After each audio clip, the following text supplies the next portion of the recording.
All right, folks, we're going to fire up this server system just to give you an idea how much longer it takes to start one of these than it does basic gaming configuration. So this is booting up everything that's installed too. So it's going to try to initialize it's the Asus Pro Sage Wi-Fi board, which is a workstation motherboard, which is chipped with the Threadripper 5955WX, which is a Gen 4 series, or AM4 series workstation chip. So it's got 128 PCIe lanes, and inside, to give you an idea of what all we're going to be going through and why it takes a bit,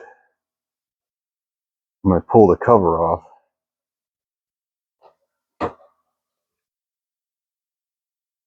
It's hard to go through everything that's got to be done here, but basically we have three GPUs that don't necessarily get along with each other. Two of them are actually AMD Radeon series, one of them even being superseded and not taken care of anymore with their updates. So one is a Radeon Instinct MI60 in slot 7. In the middle slot, or I guess we can call it one of the middle slots, which is slot 4, is a NVIDIA 3090 series Founders Edition, and in the top slot is an RX 7900 XT series. So I'm going to go ahead and fire this up. So all these graphic cards have to initialize. I've even unplugged the SATA ports, but still I imagine it's going to take a bit. But here we go.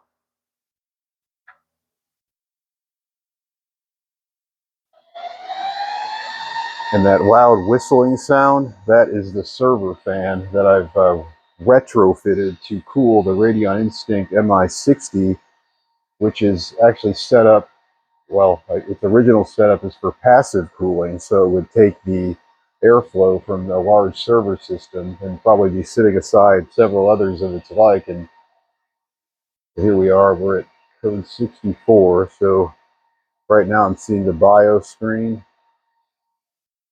and it's even on a fast boot. So we've got the AA or all OK code here, and I've noticed too, since kind of doubling up on the different architectures of NVIDIA and AMD, that we oftentimes get a post hang, if we want to call it that, where we go from AA to D3.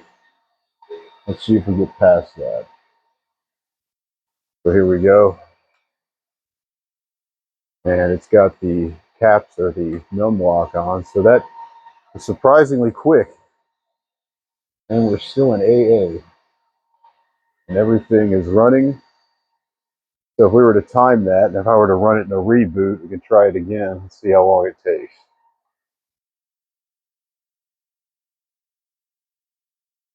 All right. Restarting now, so if you want to start your clocks, now there's our D3 code.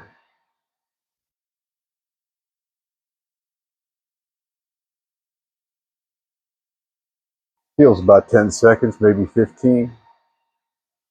C2 is usually the first code you see pull up as well when you fire the system up, and the one that it typically negotiates the longest.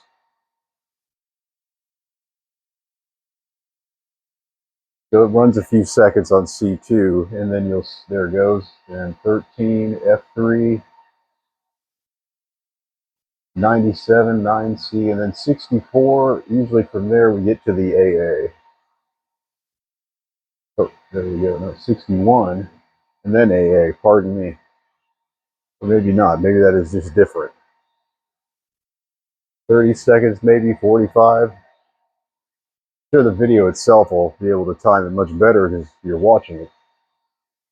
Kind of going on a clock running up here, so. And there.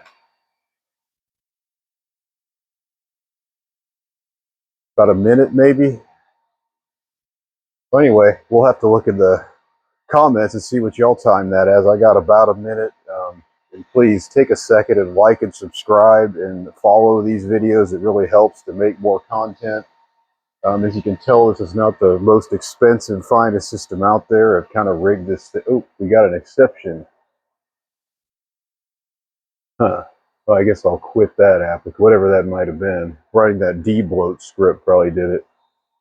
And actually here we are stuck on D3 post-boot. Now it's usually not a big problem, but it's better to see it on the AA, meaning everything's initialized and running, rather than seeing an after boot code that's like D3 here, which has to do with, I think something didn't configure properly during boot. But anyway, like, subscribe, follow, share your feedback, and until next time, we'll get into more details on what that D3 is and if that's a real problem.